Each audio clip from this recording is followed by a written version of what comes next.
Rusia kantongi 1.450 triliun dalam 100 hari perang melawan Ukraina.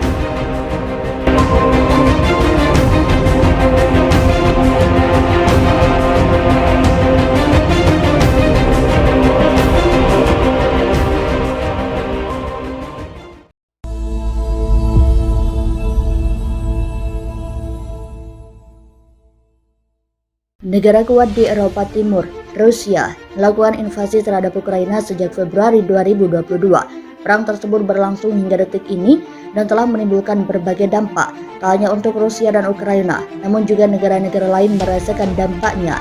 Menteri Keuangan Indonesia Sri Mulyani mengemukakan bahwa risiko dan tantangan imbas perang kedua negara itu sangat besar.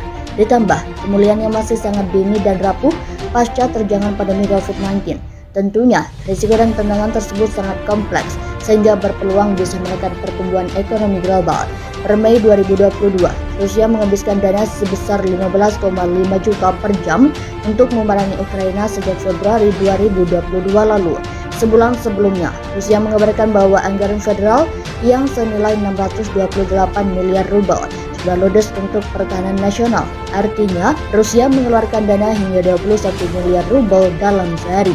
Padahal, pada tahun 2021 pemerintah hanya mengeluarkan 275 miliar rubel untuk pertahanan. Mengutip informasi yang ada pada laman Foreign Policy Research Institute, pihak Amerika Serikat memprediksikan bahwa PDB Rusia akan turun kontraksi sebesar 15% pada tahun 2022 ini. Belum lagi sanksi terhadap Rusia yang akan mempengaruhi iklim ekonomi negara pimpinan Vladimir Putin itu. Amerika Serikat sendiri tercatat memberlakukan larangan impor kepada Rusia. Hal itu disebut merugikan Rusia hingga 1 miliar.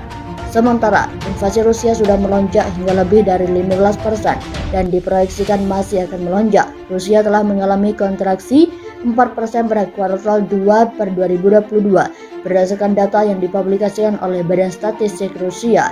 Padahal, pada kuartal pertama tahun ini, ekonomi Rusia tumbuh sekitar 3,5%.